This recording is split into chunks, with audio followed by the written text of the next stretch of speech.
मैंने आपको इस तरह से कुछ नंबर्स दिए, ऐसे जैसे अगर आप लोग शुरुआत करिए। मैंने सबसे पहले जैसे आपसे कहा कि 373 है, 445 है या 25 है, 24 है, 13 है, 27 है, 28 है, ठीक है, और 32 है। अब मान लीजिए इस तरह के नंबर आपके दिखे और आपसे किसी ने पूछा कि भैया इसके अंत में कितने शून्य होंगे, तो पहले तो आपने पहचानने की कोशिश करी कि इसके अंत में शून्य है कि नहीं है। हम दो चीज देखते हैं संख्याओं का एंड, मतलब लास्ट डिजिट। लास्ट डिजिट या तो 5 हो या तो कोई इवन नंबर हो। 5 है या तो इवन नंबर है, सम संख्या है, तो श्योर हो जाते हैं कि इसके अंत में शून्य है।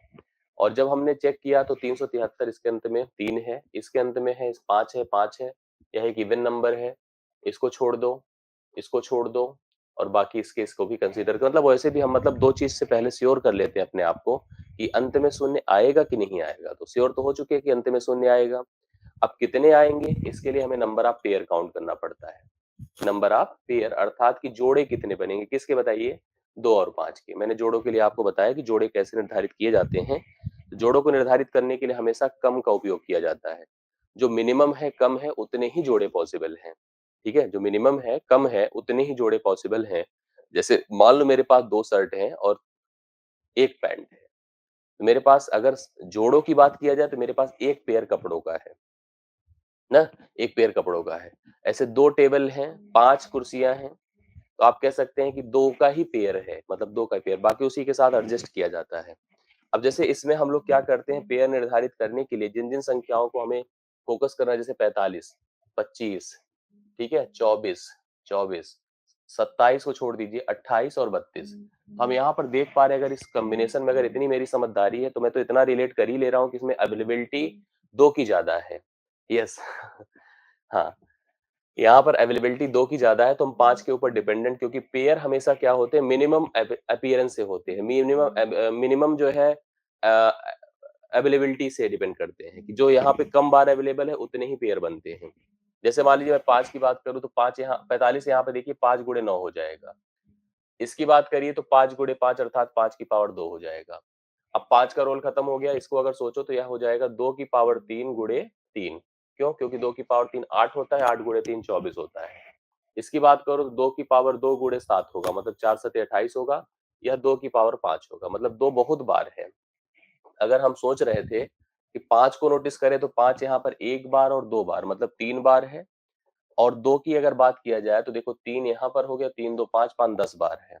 2 कितनी बार है, 10 बार है। तो हम लोग कहेंगे भैया इनसे मतलब नहीं है, क्योंकि ये तो बहुत बार है। लेकिन एक हिसाब से तो जो 3 बार है मिनिमम पेयर हो जाएगा, यही आपका नंबर ऑफ पेयर बनाएगा। तो नंबर ऑफ पेयर आपका 3 हो गया। और नंबर ऑफ जीरोस, ठीक है, वो आपके कितने हो गए, 3 हो गए। इनके अंत में शून्यों की संख्या 3 हो गई। इस तरह से हम लोग इस पैटर्न को देखे थे। फिर बाद में मैंने ऐसे क्रम को प्रेजेंट किया आपके सामने जिसमें कुछ इस टाइप की सिचुएशन थी। जैसे मैंने कहा था कि अगर मल्टीप्लीकेशन 1 से है, 2 है, 3, मतलब प्रारंभ 1 से हो, स्टार्टिंग फ्रॉम 1, 4 है, 5 है, और ऐसे बढ़ते बढ़ते मान लो मैं पहुंच गया 47 पर, और मैं पूछूं कि नंबर आप जीरो बता दीजिए। तो मैंने इसके लिए आपको कहा था कि भाई अब कभी भी किसी संख्या के अंत में कुछ भी हो, सबसे पहले शुरुआत देखो, अगर एक पैटर्न या फॉलो कर रहा है, 1 से प्रारंभ हो रही चीजें, starting from 1, so in that time हम डिसाइड कर सकते हैं कि कोई भी संख्या कितनी बार अवेलेबल है, कोई भी टर्म एज ए फैक्टर कितनी बार अवेलेबल है, बहुत इजीली बता सकते हैं। इसके लिए हम लोग अंतिम नंबर को, जैसे 47 को, 47 को, हम जैसे मान लो यहाँ पर एक बात, दो बातें समझ में आई थी कि नंबर ऑफ फैक्टर किसके कम होते हैं, जिसकी अवेलेबिलिटी कम बार होती है। अगर किसी भी समूह की बात करो, एक से प्रारंभ हो रहा है, एक से प्रारंभ हो रहा है, तो जाहिर सी बात है कि दो ज्यादा बार आएगा। इसमें देखो हर दूसरे नंबर पे दो आता है, दो दूना चार, दो तीन छह, मतलब हर दूसरे नंबर पे। जब पांच जो होता है मिनिमम टाइम्स आए, क्योंकि पांच की अवेलेबिलिटी हर पांच के बाद होती है। तो कभी भी अगर आपको समूह एक से प्रारंभ होकर दिखे तो आप ये मान के चलना कि 5 is available as a less time, minimum times. So 5 को ही चेक करने की जरूरत होती, दो की चेक करने की आवश्यकता होती ही नहीं है। अगर आप दो निकालेंगे भी एज ए फैक्टर, दो यहाँ पर मिनिमम नहीं मैक्सिमम बार आएगा। 5 को सोचोगे तो 5 मिनिमम बार आएगा, तो 5 ही पेयर बनाने के लिए रिस्पॉन्सिबल होगा। So B divide this one by 5, 5 9 45, जो बार जाए उतना ले लीजिए, फिर उसको फिर 5 से भाग करिए। और यह तब तक आपको करना है जब तक कि यहाँ पर जब तक कि यहाँ पर, हाँ, ओके, जब तक कि यहाँ पर जो भागफल है भाजक से छोटा ना हो जाए। राइट नाउ आप इन दोनों को ऐड कर दीजिए 10 बार, मतलब 5 कितनी बार अवेलेबल हुआ, 10 बार, तो नंबर ऑफ जीरो भी कितना हो गया बताइए, 10 हो गया। अगर आप इसका प्रोडक्ट करते हैं तो you get the 10 times as a zero in the last of the product, मतलब प्रोडक्ट के अंत में आपको 10 मिलेगा। ये हो गई बातें। फिर आगे देखिए कुछ ऐसी स्थितियों को और थोड़ा सा हम बढ़ा, इतना तो आप लोग को फाइनली डन था। इसमें किसी को समस्या, मतलब यहीं तक मैंने पढ़ाया था पिछली क्लास में। मैं थोड़ा सा इसको और आगे प्रोसीड करता हूँ और आगे बढ़ाता हूँ। 2 के 21 फैक्टर, हाँ, 2 के ज्यादा फैक्टर होंगे हरिशंकर, बिल्कुल होंगे। अब इसके मैं आगे प्रोसेस करने चल रहा हूँ, आप ध्यान से अगली बातों को समझने की कोशिश करिएगा। अब मान लीजिए मैंने आपको एक ऐसा प्रश्न दिया जिसमें मैंने लिखा 15 गुणे 16 गुणे 17 गुणे 18 गुणे 19, मैंने एक नंबर दिया, मैंने पूछा कि find the number of zero. तो आप कहोगे सर ये जो आगे बढ़ रहे थे तो यहाँ से कैसे पीछे पीछे आ गए? पीछे मतलब जो पीछे का पैटर्न था वही आपको मैंने यहाँ पर एक प्रकार से फिर दे दिया है। तो आप इसको जब करने लगे तो बहुत इजीली आपने प्रत्येक इंडिविजुअल नंबर को ट्रीट किया। इंडिविजुअल को ट्रैक कैसे किया? आपने देखा कि 5 है और 6 है तो चलो जीरो तो आएगा। बट कितने जीरो आएंगे? ये डिपेंड करेगा 5 और 6 की, 5 और 2 की अवेलेबिलिटी पर। यहाँ पर देखो तो 5 जो है कम बार अवेलेबल है, 3 गुणे 5 है। 3 गुणे 5 है और यहीं से 2 देख लीजिए, 2 की पावर यही अकेले 4 है। ठीक है? बाकी 2 तो है यहाँ पर भी, 2 2 गुणे 9 है, मतलब 2 एक बार और अवेलेबल है, लेकिन 5 अब नहीं है। तो 5 केवल एक बार अवेलेबल है, तो नंबर ऑफ पेयर क्या हो गए बताइए? नंबर ऑफ पेयर 1 हो गया, और नंबर ऑफ पेयर भैया 1 हुआ, तो नंबर ऑफ जीरो भी क्या हो जाएगा? 1 हो जाएगा, अर्थात एक ही शून्य आएगा। आपने इस प्रश्न को ऐसे तो हल कर लिया, बट प्रॉब्लम क्या होगी? प्रॉब्लम क्या होगी मैं आपको बताता हूँ। प्रॉब्लम ये होगी कि आपको अभी 15 से लेकर के 19 तक ही दिया था, बट यही क्वेश्चन अगर 15 से 119 तक दिया हो, 15 से 219 तक का दिया हो, तो आप फंस जाओगे। आपको तब ऐसे एक-एक को इंडिविजुअली ट्रैक नहीं कर सकते हो, ना तो एक-एक करके रीड करके आप निर्धारित कर पाओगे। अब मान लो कर भी लिए तो मतलब it will take so much time, और नहीं संभव है कि हम लोग ऐसे एक-एक को यहाँ पर ट्रैक करें। इस प्रक्रिया को समझना ऐसे कुछ देखिए, इसी क्वेश्चन को फिर मैं लेता हूँ। लिखा है 15 गुणे 16 गुणे 17 गुणे 18 गुणे 19। आपको देखिए 15 से लेके 19 तक का एकदम सीक्वेंस में नंबर दिया हुआ है। दिया है, इसमें कोई डाउट नहीं है। तो फिर मैं क्या करूंगा इस क्वेश्चन को हल करने के लिए? मैं समझूंगा यार अगर ये 15 से प्रारंभ हुआ है और डायरेक्ट एक क्रम में कंटिन्यूअस बढ़ रहा है, तो जाहिर सी बात है कि इसकी शुरुआत हम लोग 1 से भी सोच सकते हैं। 1 2 3 सो बढ़ते बढ़ते गए और अंत में हमें यहाँ पर 14 भी मिला होगा। मिला भी होगा, मतलब 15 के पहले नंबर क्या होता है? 14 होता है। अब पूरी एनालिसिस हम सबसे पहले 1 से लेकर के 15 तक, 19 तक की करेंगे। मतलब डायरेक्ट हम 1 से लेकर 19 तक, अर्थात 19 को लास्ट डिजिट मानेंगे, और इधर हम 1 से लेकर के जहां पे प्रारंभ हो रहा है उसके पहले तक करेंगे। दो प्रकार से हम लोग यहाँ पर नंबर ऑफ जीरो निर्धारित करेंगे, और नंबर ऑफ जीरो निर्धारित करने के लिए किसका यूज करना है? 5 का यूज करना है। तो हम लोग इसका 5, इसका नंबर ऑफ जीरो फाइंड करेंगे, मान लो दैट इज ए, और इसका नंबर ऑफ जीरो हम फाइंड करेंगे, that is B. So finally जो आंसर में नंबर ऑफ जीरो होगा that will be A minus B. मतलब आपको क्या करना है? आपको सबसे पहले जो अंतिम अंक है उसको लेना है, वहां तक हम लोग एक से कंसीडर करके नंबर ऑफ फैक्टर कैलकुलेट करेंगे। नंबर ऑफ फैक्टर कैलकुलेट करेंगे, फिर हम लोग जहां से प्रारंभ हो रही नंबर उसके एक बिफोर का नंबर, उसके एक पहले नंबर को उठाएंगे, वहां तक के नंबर ऑफ फैक्टर्स 5 के पता करेंगे। तो अब भैया जब 19 तक, मेरी बात दो समझ में आई कि जब भी कभी ऐसे बीच के कुछ टर्म आपको दे दिए जाएं, you will take the last number as in first and consider the number of factors of the 5। अंतिम टर्म को देखो और 5 के फैक्टर निकालो, और जहां से प्रारंभ हुआ उसके एक बिफोर नंबर उठाओ, उसके भी 5 तक के फैक्टर निकालो, दोनों का डिफरेंस कैलकुलेट कर लो, दोनों का डिफरेंस निकालो, that will be your answer. हम 19 को चेक किए, हमने कहा 5 से भाग करिए, 5 या 15 भैया that is less than the divisor, या भाजक से छोटा है। So this is the number of factor from 1 to 19। 1 से लेकर 19 तक का अगर आपको नंबर दिया होता तो 3 फैक्टर आते 5 के, और 3 ही नंबर ऑफ जीरो होते। अब हम 14 की बात करेंगे, take the 14 and divide by 5। 5 दूना 10, 2 आ रहा है, 2 तो जा नहीं सकता। देखो अब अंतर अगर करेंगे हम लोग तो अंतर होगा 3 माइनस 2 दैट इज 1। तो देखो 1 यहाँ भी आया था, नंबर ऑफ पेयर और नंबर ऑफ जीरो। इस तरह से हम लोग ऐसे क्वेश्चन इजिली कर सकते हैं। यस, यस, हाँ हाँ बिल्कुल। अब आप ऐसे ही कुछ प्रश्न करिए अपने से, जैसे मान लीजिए मैं इसी क्वेश्चन को ऐसे बढ़ा दूं। मैंने कहा कि स्टार्टिंग फ्रॉम 15 16 17, जैसे मैंने आप लोगों से कहा था कि अभी तक तो 19 तक मैंने लिया था, अब मैं भैया इसको बढ़ा के 119 तक कर दूं, और मैं आपसे अब पूछ रहा हूँ कि नंबर आप जीरो बता दो। थोड़ा सा आज मतलब इस तरह की जब भी क्लास रहा करे ना, आप कनेक्टेड रहा करिए कमेंट से। मतलब आपको क्या करना है, आपको जो है सीधा सीधा मतलब उत्तर बताते रहना है वर्किंग करते हुए। तो प्लीज जिसका जिसका हो जाए आप मुझे उत्तर बताएंगे तो मेरे को बड़ी खुशी होगी, अच्छा लगेगा रिस्पॉन्स मुझे देना, मतलब आपका जब आएगा मेरी तरफ। तो मैंने आपको बताया कि टेक द लास्ट डिजिट 119 को उठाइए, 5 से भाग करिए, 5 दूना 10, 5 तिया 15, 23 उठाइए, 5 से भाग करिए, 5 चौके 20, अब जाएगा नहीं, 23 4 27 हो गया। और इधर हम लोग 15 से पहले 14 होता है, आपको कहा गया था। 14 उठाइए, 14 को 5 से डिवाइड करिए, 5 दूना 10, अब जाएगा नहीं। नंबर आप जीरो आपका जो होगा यहाँ पर, उसको आपको क्या करना है, लिखना 27 minus 2, that is 25, that is your answer. Correct answer आपका 25 हो जाएगा। एकदम सही है, 25 जितने लोगों ने बताया है कॉन्फिडेंट है, और मुझे एकदम श्योर हो चुका है, उनको क्लियर भी ये कॉन्सेप्ट हो गया है। एक दो और इसका एग्जाम्पल करके फिर मैं आगे बढ़ रहा हूँ। आइए एक दो एग्जाम्पल कर लीजिए। ये देखिए क्वेश्चन समझते चलिएगा। मैंने कहा फिर से देखिए, 45 है, 46 है, ठीक है, that is 45, 46, 47 and so on, बढ़ते चले गए और हम पहुंच गए हैं यहाँ पर 512 तक। इसका नंबर आप जीरो बताइए, नंबर आप जीरो प्लीज, जितने लोग का हो जाए। From 45 to 512 we need to find the number of zeros in the end of this product. इस पूरे गुणनफल में इसके अंत में कुल कितने शून्य आएंगे, ये हमको निर्धारित करके बताना है। अब देखिए, आपको इस क्वेश्चन में भी लास्ट डिजिट मैं बता रहा हूँ कहाँ से गलती हुई है। 512, 512, 5 से भाग करिए, 5 से भाग करिए। कितने लोग का, कितने लोग का यहाँ से वो आया था, क्या नाम है, किसी का 12 तो नहीं आ गया था? भाग देते समय। मुझे थोड़ा सा बताइए, किसी का 12 तो नहीं आ गया था, क्या आया था? अच्छा, मैं अगर कहूँ तो 5 से 15 को 5 से भाग करिए तो कितना आएगा, बताइए। आने को आ सकता है भाई, बहुत लोग को आया था, देखिए अजीत कह रहे हैं स्वीकार, अच्छा ईमानदारी स्वीकार कर बड़ी खुशी लगती है, एकदम सही बात। 515 को 5 से भाग करें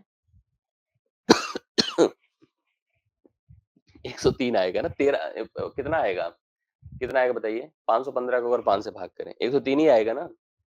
13 तो नहीं आ गया किसी का, आता है, बहुत लोग का आ जाता है, और बहुत हड़बड़ाहट में तो ज्यादा ही आ जाता है। भैया इन सब गलतियों से बचें, और जो गलत होते हैं कुछ इसी तरह से हो जाते हैं, कोशिश करें कि ऐसी गलतियां ना होने पाए। 512 को अगर हम 5 से भाग करेंगे तो 5 एक के 5, 5 दूना 10, सही है। 102 को अगर आप 5 से भाग करेंगे तो 5 20 पंचे 100 होता है, 20 हो गया। 20 को 5 से भाग करिए, 5 चौके 20 होता है, तो अब नहीं जाएगा, तो 24 126 हो जाएगा। जोड़ दिया तो कितना हुआ, 126, सही है। 24 2 26, 20 4 24, और 24 जोड़ा 102 में 126 आ गया। अब जाइए 45 के पीछे कौन मिलेगा, 44, इनको बुला लीजिए। 44 को 5 से भाग करिए, ठीक है, 5 अठे 40, अब नहीं जाएगा। 8 को 5 से भाग करिए, 5 एक के 5, बस 8 एक कितना हो गया, 9। अब नंबर आप जीरो अगर आपको पता करना है, नंबर आप जीरो अगर पता करना है तो क्या करिए बताइए, लिखिए 126 माइनस 8, 16 से 8 8 होता है, 118, 8 एक 9 है, वेरी गुड, 8 एक 9 है, सही बात है। 9 भाग करेंगे, 16 से 9 क्या होता है, 7, 117, 117, ओके, ओके, सही है, 117 राइट सॉल्यूशन है। अब आगे एक क्वेश्चन और मैं करूंगा, फिर बढ़ जाऊंगा आगे अगले प्रश्न पर। अब मैंने कहा देखो 112, 113, 114, 112, 113, 114 और फाइनली 999, नंबर आप जीरो बताना है। नंबर आप जीरोस आपको कैलकुलेट करने, किसके अंत में कुल कितने शून्य आएंगे। 112 से प्रारंभ हुआ और 999 तक का प्रोडक्ट किया गया। नंबर ऑफ जीरो हम लोग को निर्धारित करना है कि कितना हो जाएगा, ठीक है, कितना है भाई, 173। चलो देख लेते हैं। 999 पकड़िए, 999 को 5 से भाग करिए, किससे, 5 से, तो 5 से किया तो 5 एक के 5, 4 और 9, 5 9 45, फिर 5, 500 199 हो गया, सही है। 199 को 5 से भाग करिए, 5 तिया 15, 5 9 45, फिर 39 को 5 से भाग करिए, 5 सते 35, 7 को 5 से भाग करिए 2। मैं सही हूँ गलत हूँ? कहीं मेरे से गलती हो रही तो बता दीजिएगा, भाग में भी मेरे से भी हो सकती है। कहीं किसी को लग रहा हो कि सर आपका गलत है तो आप टेंशन ना लेकर के मतलब कंफ्यूज ना हो, एकदम क्लियर बता देना। 7 2 9 48 हो गया, अगर 48 जोड़ दिया इसमें तो 9 8 17, 9 4 13 1 14, 2 47 आएगा जुड़ करके। ये सही है? गलत हो गया? लास्ट में गलत है, लास्ट में 1 एकदम सही बात है, 5 1 के 5 होगा, 5 1 के 5 ना, तो ये आज हो जाएगा आपका 47, 9 7 16, 246 होगा। कितना होगा? 246। ये राइट है यहाँ तक? 246। हाँ, 7 1 8 9 और 17, 246 हो जाएगा, जुड़ करके 246 होगा। यहाँ तक सही है? अब आप चले जाओ 111 के पास, 111 को बुलाओ, 5 से भाग करो, तो ये हो जाएगा 22 पंचे 110 होता है, 22 पंचे 110 होता है। 22 को 5 से भाग करिए, 5 चौके 20 होता है, 22 4 26 हो गया। अब हम क्या करेंगे बताइए? 246 को 26 इसमें घटा दें, 246 से 26 घटा दें, तो अब आप घटा कर देखिए 220 आ गया। यही आंसर हो गया। ठीक, आंसर डन है। 200 कितना हो गया? 20, और आ भी रहा आप लोगों का 220 करेक्ट आंसर है, एकदम सही है। हाँ, क्लियर हो गई बातें? तो 220 राइट सोल्यूशन है, number of zeros in the product of the given number. यहाँ तक सबका क्लियर है। अब आगे बढ़ता हूँ, अब इसको ट्रैक चेंज कर देता हूँ, मतलब यहाँ तक तो मुझे लग रहा है कि एकदम से अब आपको क्लियर हो चुका होगा। अब यहाँ तक तो कोई टेंशन की बात मुझे नहीं लग रही होनी चाहिए किसी को। यस, आगे बढ़ रहा हूँ, आगे बढ़ता हूँ और अगली बातें जैसे कुछ पढ़ी जाए और थोड़ा सा फैक्टोरियल की जाए। किसकी? क्योंकि ये चीजें फैक्टोरियल पर भी डिपेंडेंट हैं, तो फैक्टोरियल बेस थोड़ा सा हम लोग यहाँ पर वर्किंग करते हैं। फैक्टोरियल मतलब जिसको आप कहते हैं क्रम गुणित, क्या कहते हैं? क्रम गुणित पर आधारित, अर्थात क्रम गुणित पर आधारित।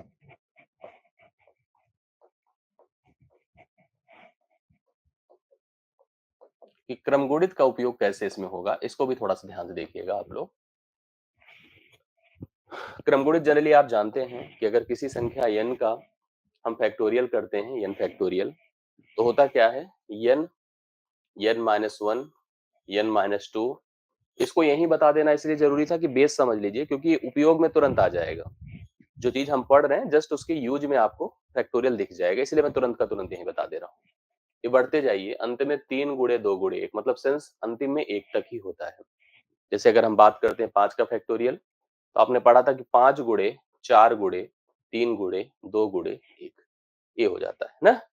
अब रही बात एग्जाम्पल की, जैसे मैं आपसे कहूं, एक क्वेश्चन दिया मैंने कहा कि 37 का फैक्टोरियल है, के अंत में कितने शून्य होंगे?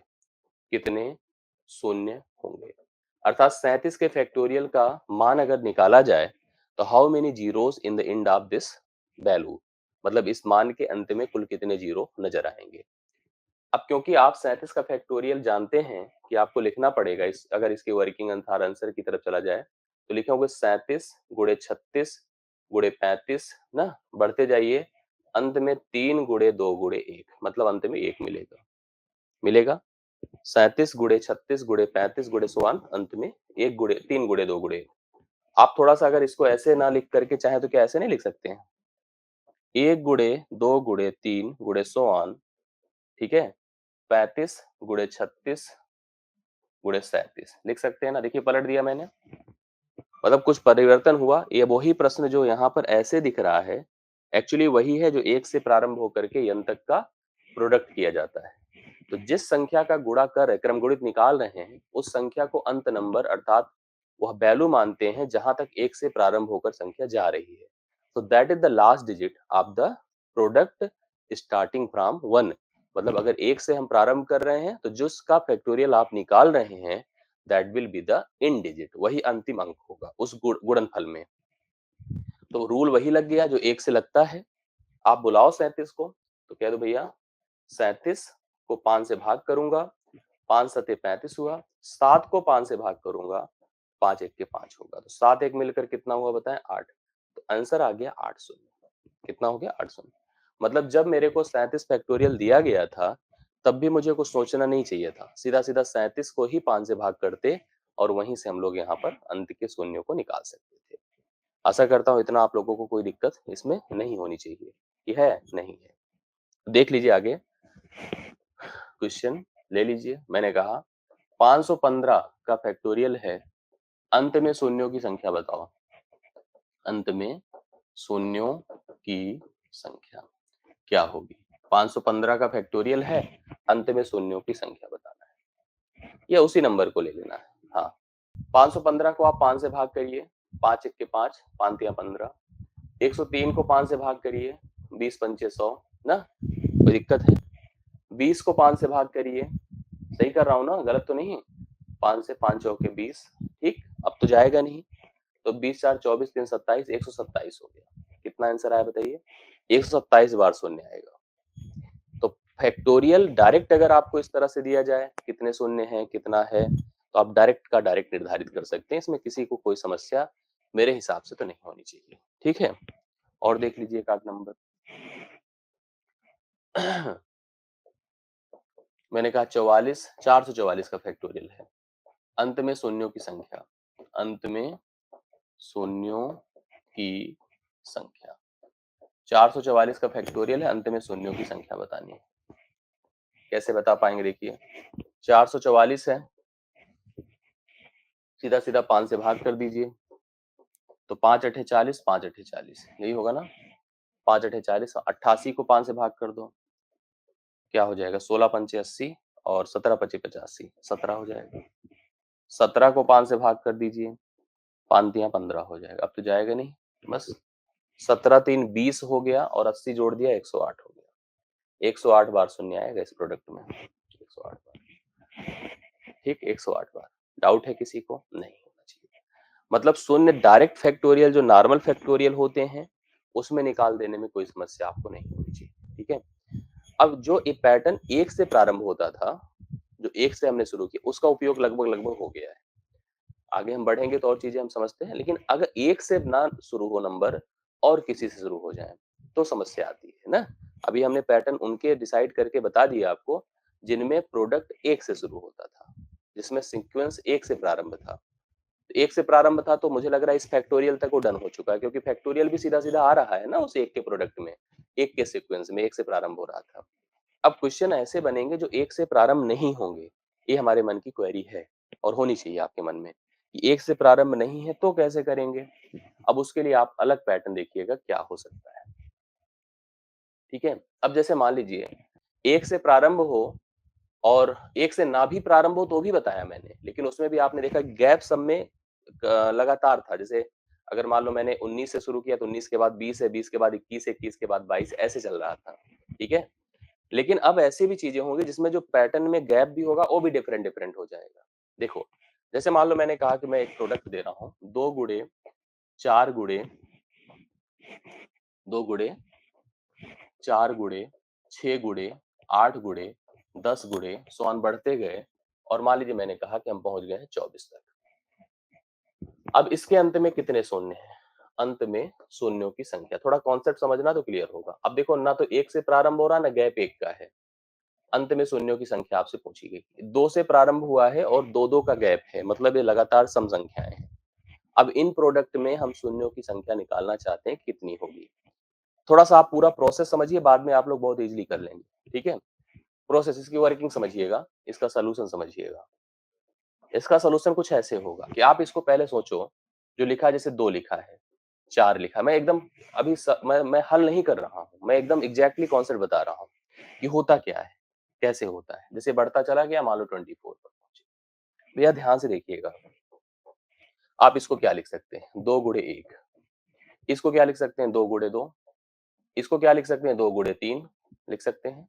और अंत में इसको क्या लिख सकते हैं? 2 गुड़े 12 लिख सकते हैं। 2 गुड़े 12 मतलब 2 का उपयोग 1 बार, 2 बार, 3 बार और कितनी बार? 12 बार। मतलब 2 is multiplying how many times? 12 times. 2 गुड़े 2 गुड़े 2 गुड़े नहीं, 2 कॉमन नहीं है इसके सिंग का। अगर कॉमन सोचोगे तो गलत हो गया। 2 अगर कॉमन निकालें तो गलत हो सोचा जा रहा है। तो कॉमन नहीं, two is taking from all, मतलब सबसे लिया जा रहा है, ठीक है, सबसे मांगा जा रहा है, और जितने नंबर जितने टर्म होंगे उतने दो होंगे। तो हमने कहा कि दो एक बार, दो बार, तीन बार, चार बार, और कितनी बार, 12 बार, क्योंकि प्रोडक्ट चल रहा है। दो को हमने 12 बार निकाला, जब 12 बार निकालेंगे तो आप लोग को मिलेगा क्या, यहाँ एक बचेगा, यहाँ दो बचेगा, यहाँ तीन बचेगा, और अंत में यहाँ पर कितना बचेगा भैया, 12। ठीक, तो मतलब ये जो हमने अलग से बाहर निकाल दिया, और जो 24 तक का टर्म गया था वो कितना पहुंच गया, 12 तक गया। मतलब जीरो की अवेलेबिलिटी अब सोची जाएगी। जैसे आप एक बात समझिए, मान लो एक ऐसे छोटा सा एग्जांपल देखिए, अगर लिखा होता 37 गुणे 40, मेरे को प्रोडक्ट करना था, 37 गुणे 40 और प्रोडक्ट करना था और जीरो निकालना था, क्या जीरो इसमें है, नहीं, तो इसका यूज है, कोई नहीं है। हमने हमेशा, जब भी हम 4 5 6 7 8 नंबर आपको देते थे, उन डिजिट को हटा देते थे जहां पर जीरो होता नहीं था। तो अब इसमें जीरो नहीं था, जीरो की अवेलेबिलिटी इसके ऊपर निर्भर कर गई, 40 के ऊपर। 40 के साथ मान लो कोई और भी होता तो भी उसके ऊपर भी निर्भर कर जाता, समझ रहे हैं, उसके ऊपर भी निर्भर कर जाता। तो जीरो जहां जहां से निकल सकता है उसके ऊपर हम जाएंगे। अगर हम सोचे, ये जो मैंने क्रम बनाया है, it's a only two number. सोचो, यू हैव दिस नंबर जो रेड में हमने ब्रैकेट किया है, और दिस नंबर, ये दो हमारे अलग अलग नंबर हो गए। क्या इसमें जीरो है, नहीं है, तो इसको कह दो भैया आप अपना शांति से बैठ जाओ एक जगह, इनके पास कोई जीरो नहीं है। जो जीरो है केवल इनके पास है, और इनकी शुरुआत अब एक से हो गई है, जो हम लोग चाहते हैं। अगर एक से हो गई तो इनको बुला लीजिए 12 को, 12 को कहेंगे हम डिवाइड करेंगे किससे, 12 को हम डिवाइड करेंगे 5 से, क्योंकि 5 पे डिपेंड करता है, 5 दूना 10। तो नंबर आप जीरो कितने हो गए, 2 आंसर। यस, बात समझ में आया कि नहीं आया, सर पहले दो को, हाँ ठीक है, तो जीरो कितने हो गए भैया, दो हो गए, इससे कोई मतलब ही नहीं रह गया, क्योंकि इसके पास है ही नहीं जीरो, ये दो तो दो गुड़े दो गुड़े दो गुड़े 100 बार नहीं 1000 बार कर दो, तो जीरो थोड़ी उसके पास होगा, जीरो तो इनके पास होगा, एक से लेके जो 12 तक लिखा गया है, तो जीरो इनके पास, इनको बुलाइए और ये से। अब इसी को अगर मुझे करना होता तो क्या मैं इतना करता, नहीं करता, मैं क्या करता सुनिए, मैं क्या करता, या कोई भी क्या करेगा, देख रहे हैं पैटर्न दो से प्रारंभ हो रहा है, दो दो का गैप है, ठीक है, तो आप सीधा अंतिम संख्या को दो से भाग कर दीजिए, अंतिम संख्या को दो से भाग करो, तो अब जितना बार गया वही मान हो गया, जितना बार गया वही वही वही, बस ध्यान से सुनते जाइए, मैंने क्या किया है ध्यान सुनो, ये कितने लोग समझ पाए हैं जो मैंने बताया आपको। मैंने कहा ये मैं कुछ ये प्रोसेस नहीं बता रहा हूँ, दिस इज ओनली कॉन्सेप्ट, मैं कॉन्सेप्ट बता रहा हूँ, बाकी जो करना है मैं अब करने चल रहा हूँ, उत्तर अब मैं बताने जा रहा हूँ। ये कॉन्सेप्ट है कि मैंने देखा कि जब पैटर्न कभी जैसे दो से शुरू हो जाए, और भी नंबर मैं अभी दिखाता हूँ कि कैसे कैसे होता है, दो से शुरू हुआ, चार शुरू हुआ, छह शुरू हुआ, इस तरह शुरू होते हैं। मैंने कहा भैया दो से पांच, छह इस तरह के नंबर हमारे पास चले, दो चार छह ऐसे बढ़े, this is two into one, two into two, two into three, इस तरह के बढ़ते चले गए, बढ़ते चले गए। मैंने कहा कि अब इन सब से दो निकाला, इससे भी, इससे भी, इससे भी, कुल कितने दो निकले, 2 की पावर 12, और यहाँ क्या बचा, 1 से लेके 12 तक। तो मैंने कहा जीरो किसके पास है, जैसे मैंने एक एग्जांपल वहां बताया कि जीरो जिसके पास होता है उन्हीं की तरफ हमारा दिमाग होता है, उन्हीं की तरफ हमारा फोकस होता है, बाकी सब नंबर को हटा देते हैं। तो ऐसे जैसे 37 वहां हटा दिया, वैसे यहाँ 2 की पावर 12 हटा दें, क्योंकि ये केवल दो नंबर का कॉम्बिनेशन हो गया, ये जो ब्रैकेट में मैंने लिखा है और ये जो पार्ट है, इसका कोई लेना देना नहीं रह गया, क्योंकि इसके पास कोई जीरो अवेलेबल ही नहीं था। जीरो केवल 1 से 12 तक के क्रम में था, जो बाकी पहले के प्रश्न हल होते थे उसी तरह से बन गया है।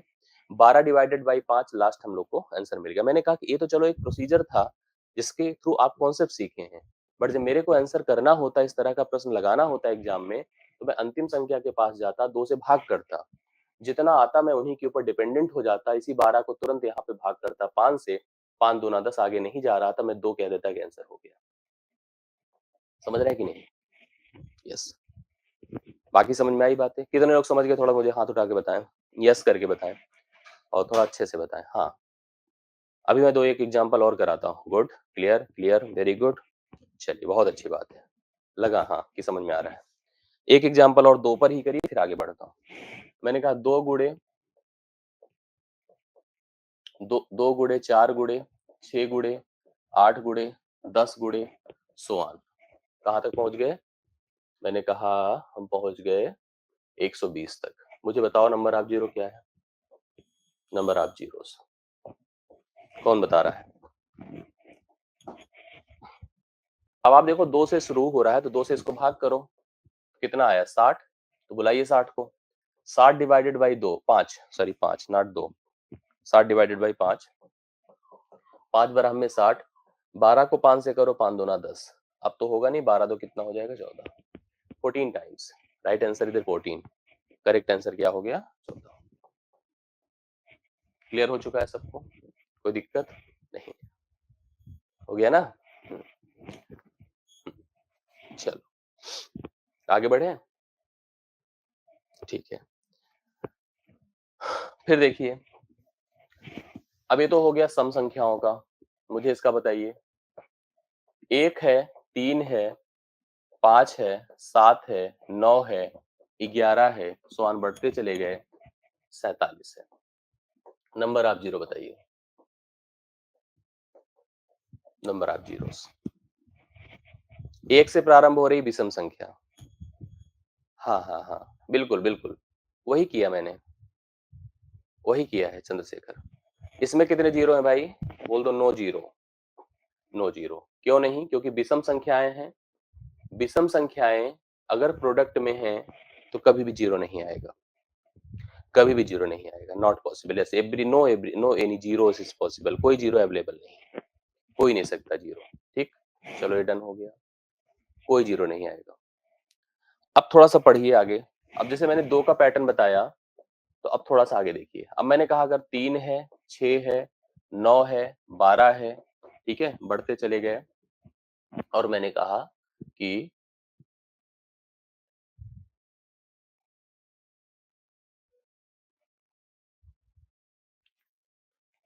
एक ले लेता हूं मैं यहाँ पर 90 है 3 से प्रारंभ हुआ और 90 तक गए हम नंबर आप जीरो आपसे पूछ रहे हैं इसमें भी सेम वही कॉन्सेप्ट है सेम वही कॉन्सेप्ट है भाई अगर आप सोचें तो ये भी क्या है 3 गुणे 1 है ये भी क्या है 3 गुणे 2 है इसमें भी ऐसे बढ़ते चले गए तो 3 गुणे 30 है मतलब 3 का उपयोग 30 बार तो ऐसे ही है ठीक है 3 का उपयोग 30 बार तो ऐसे ही है बाकी एक है 2 है 3 है बढ़ते जाइए अंत में 30 है अंत में क्या है 30 है जो 90 था 30 अब इस देखो आपका इससे फिर उसी तरह से कोई लेना देना नहीं है क्योंकि इसके पास कोई जीरो तो रहेगा नहीं तो बचा 30 मेरा 30 को बुलाइए 30 को आप 5 से भाग करो 5 छंगे 30 होता है 6 को 5 से भाग करिए 5 एक 5 होता है 6 एक मिलकर कितना हुआ 7 बार तो नंबर आप जीरो कितने होंगे भाई 7 नंबर आप जीरो कितने हो गए 7 मतलब 3 से प्रारंभ किया तो नंबर आप जीरो 7 हो गया लास्ट में 99 होता तो 33 से करते खुशी जी ठीक है 3 अब देखो कुछ भी आ जाए अब जैसे हमने 3 से शुरू किया मान लीजिए अब आपको मैं दे दूं यहाँ पर जैसे खुशी जी ने कहा 3 है सर 6 है 9 है ऐसे बढ़ते चले गए और हमने कहा भैया कितना हो गया 99 है ठीक अब 99 है तो फिर वही स्थिति है कि 3 का गैप है तो 3 से भाग कर दीजिए 33 हो गया 33 को 5 से भाग करिए 5 छंग 30 है 6 को 5 से भाग करिए 1 है इसमें भी 7 ही आ रहा है क्योंकि उसके आगे कोई जीरो नहीं मिल सकता था इसमें भी 7 ही आएगा यस समझ में आई बातें यस हाँ हाँ बस बस वही वही वही करना है तो ये कंफर्म हो गया सबको क्लियर हो चुका है आगे बढ़ रहा हूँ ध्यान से देखिएगा अगला क्वेश्चन अब ऐसे देखो अगर 4 होता 8 होता 12 होता 16 होता बढ़ते चले जाते 400 होता बताइए नंबर आप जीरो कितने होते एकदम सेम उसी पैटर्न पे बढ़ रहा है उसी पैटर्न पर बढ़ रहा है ध्यान से मेरी बात को सुनिएगा 4 है 8 है 12 है 16 है सो 400 है एकदम सेम वही कॉन्सेप्ट है 4 गुणे यहाँ पर भी एक है 4 गुणे 2 है 4 गुणे 100 है तो हम फिर किसकी तरफ फोकस करेंगे 100 पर कहेंगे 100 को बुला लीजिए 5 से भाग करिए 5 भी में 100 20 पंचे 100 5 चौके 20 20 4 कितना हो गया 24 24 जीरो सही यहाँ तक किसी को दिक्कत नहीं कोई प्रॉब्लम हो तो बता दें हमें सही है ना ओके 24 हो गया मुझे बताइए अगला इस तरह से आप लोग अब कर सकते हैं कोई दिक्कत की बात नहीं अगला क्वेश्चन हल करिए लिखिए 5 गुणे 10 गुणे 15 गुणे 5 गुणे 10 गुणे 15 गुणे 20 गुणे सोआन बढ़ते चले गए मान लीजिए मैंने कहा 45 नंबर आप जीरो बताइए आओ देखते हैं सही है कि गलत है हाँ अब सुनिए यहाँ पर स्टार्टिंग है 5 से थोड़ा फैक्टर कॉन्सेप्ट समझिए 5 अब जैसे 5 है, 10 है, 15 है, 20 है, सो ऑन 45 है। इसको क्या लिखेंगे? 5 गुणे 1। इसको क्या लिखेंगे? 5 गुणे 2। इसको क्या लिखेंगे? 5 गुणे 9। तो आप सबने क्या कर दिया पता है? 9 को 5 से भाग कर दिया। कोई बताएगा हमें कि ऐसे चलेगा? नंबर आप 0 जानने के लिए। लेकिन नंबर आप 0 जानने के लिए 5 से ही क्यों भाग करते हैं? जब मैंने कहा था कि 2 और 5 पेयर की तरह देखा जाता है, जिसकी काउंटिंग कम हो। ये है सही जिसने बताया इंद्रेश जी ने, जिसकी काउंटिंग कम हो। मतलब जो कम बार अवेलेबल होता है 5 और 2 में, तो 5 ही होता है हमेशा आपने देखा था। इसलिए आप कहते हैं सर हम 5 से भाग करते हैं। अब आप इस प्रश्न में बताओ कि यहाँ पर 5 कम है कि ज़्यादा है? इस क्वेश्चन में सब जगह तो 5 ही दिख रहा है, 2 बेचारा तो कहीं दिख ही नहीं रहा है। यहाँ पे तो इसमें भी 5, इसमें भी 5, इसमें भी 5, हर जगह तो 5, 5, 5, 5 है। 2 कहाँ है? हाँ? 5 कितनी बार अवेलेबल है पता है यहाँ पे? एक तो ये देखो 5 की पावर 9, यहाँ पर इतनी बार तो 5 ऐसे ही लिखा हुआ है। फिर 1 है, 2 है, 3 है, सो ऑन बढ़ते चले गए, 9 है। अब आप सोचो कि अगर यहाँ से भी आप 5 ही काउंट करके निकालेंगे, यहाँ भी ऑलरेडी 5 में लिखा हुआ है चीजें, तो आप कैसे डिसाइड कर पाएंगे? मैं यहाँ पर जीरो मतलब फैक्टर्स की बात करके बताऊं ना, जैसे आप देखिए मेरी बात को। अगर आप 5 से भाग करते, मान लीजिए किसी ने 5 से भाग किया, तो उसने कहा सर 5 एक के 5 आया। अगर आपने 5 से भाग किया और कहा सर 5 एक के 5 आया, तो 5 9 बार यहाँ पर अवेलेबल था, एक बार वहां से आया, तो 5 की संख्या जो हो गई 10 बार हो गई। 5 कितनी बार हो गया? 10 बार। और 2 कितनी बार हो गया पता है? 9 को 2 से भाग करिए, 2 चौके 8, 4 को 2 से भाग करिए, 2 दूना 4, 4 2 ये कितनी बार हो गया? 6 बार। एक बार और कर लीजिए, 2 दूना 4 हो गया, और फिर 2 को आप 2 से भाग करिए 1, अर्थात 4 एक 2 1 मिला के 7 बार। 2 कितनी बार हो गया? 7 बार। 2 कितनी बार हो गया? 7 बार। और 5 कितनी बार था? 5 ऑलरेडी 9 बार था पहले से ही, और 9 बार के अलावा 5 ऑलरेडी 9 बार था। 9 बार के अलावा 5 जो है एक बार इसमें से भी निकल कर आएगा, तो 5 की अवेलेबिलिटी कितनी है? 10 बार है। यहाँ पर जो शून्य हुआ वो 5 पर निर्भर ना होकर के 2 पर निर्भर हो गया। क्यों निर्भर हो गया? क्योंकि 2 की अवेलेबिलिटी यहाँ पर इस क्वेश्चन में कम होगी। 2 की अवेलेबिलिटी कम होगी। भाई जिसकी अवेलेबिलिटी कम होगी, हमने 5 को प्रेफर ही इसलिए किया था क्योंकि 5 कम बार आता था, तो कहते थे 5 से भाग कर दो। यहाँ पर तो प्रश्न में 2 कम बार आ रहा है, 5 तो ज्यादा बार, हर हर टर्म में तो 5 है, तो 5 को कैसे हम ले सकते हैं? हम यहाँ पर 2 को लेंगे। ठीक है, जब हम लोगों ने बढ़ाया चीजों को तो देखा कि जब 1 से लेके 9 तक आया, तो अगर वहां से भी आप 5 एज ए फैक्टर उठाएंगे, तो 5 एज ए फैक्टर उठाओगे तो वहां तो चलो ठीक है, 5 एक बार दिख रहा है, ठीक है, लेकिन 5 ये अप्लाइड तो है ना, ये थोड़ी भाग जाएगा, ये तो रहेगा ना यहाँ पर। अभी ध्यान सुनिएगा आप लोग, यही गलती होती है। मैंने कहा कि हम लोग क्यों करते हैं, हम लोग 5 का भाग ही इसलिए करते हैं क्योंकि 5 कम बार आता था। इस पूरे प्रश्न में हर नंबर में ही 5 लिखा हुआ है, मतलब यहाँ पर 5 की अवेलेबिलिटी बहुत बार है, 5 की अवेलेबिलिटी जा रही है ज्यादा। तो हम लोग यहाँ पर क्या करेंगे? हम लोग यहाँ पर 2 की अवेलेबिलिटी से ही प्रश्न का हल कर पाएंगे। पूरी बात सुनिए, इसमें भी 5, इसमें भी 5, इसमें भी 5, इसमें भी 5, हर जगह 5 5 5 5 का नजारा है। मैंने कहा 5 पहले देखो कितनी बार बाहर निकल रहा है, 9 बार तो बाहर निकल रहा है। अब जो टर्म बने उनमें हम चेक करें कि 2 कितनी बार आएगा। अगर आप 5 ही चेक कर लोगे, तो 5 की उपलब्धता यहाँ से एक बार निकल कर आई इतने नंबर में से, और ऑलरेडी देखो 5 9 बार लिखा हुआ है, तो कुल मिला के 5 अवेलेबल हुआ 10 बार। जबकि 2 की अवेलेबिलिटी अभी भी 2 देखिए रोल प्ले करता है, रोल अपने हिसाब से उसका रहता है। 9 से 2 को भाग किया 4, 4 को 2 से भाग किया 2, 2 को मतलब 7 बार 9 आ रहा था, 2 आ रहा था, और 5 कितनी बार आ रहा था? 10 बार आ रहा था। तो हम किसको सेलेक्ट करेंगे? यहाँ पर हम लोग आंसर में 2 को लेकर चलेंगे तो उत्तर आएगा 2 सॉरी 7। 2 को लेके चला जाएगा, 5 को नहीं। ये गलतियां हो जाती है अक्सर लोगों से। हाँ हाँ, यहाँ उल्टा हो जाता है। उल्टा क्या मतलब, थोड़ा अगर समझदारी है तो गलत नहीं होता है, इसलिए मैंने इसको दिखाया था आपको। इसका आंसर कितना हो गया? 7 हो गया। एक बार ध्यान से देखिएगा फिर से। मैंने कहा जैसे 5 है, 10 है, 15 है, 20 है, ठीक है, 5 है, 10 है, 15 है, 20 है, सवाल बढ़ते चले गए, और मान लीजिए मैंने कहा कि हम पहुंच गए किस पर? पहुंच गए हम लोग 90 पर।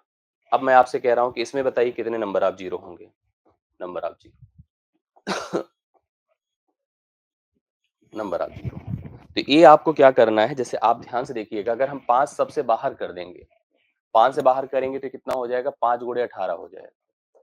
मतलब 5 तो 18 बार वैसे ही निकल रहा है।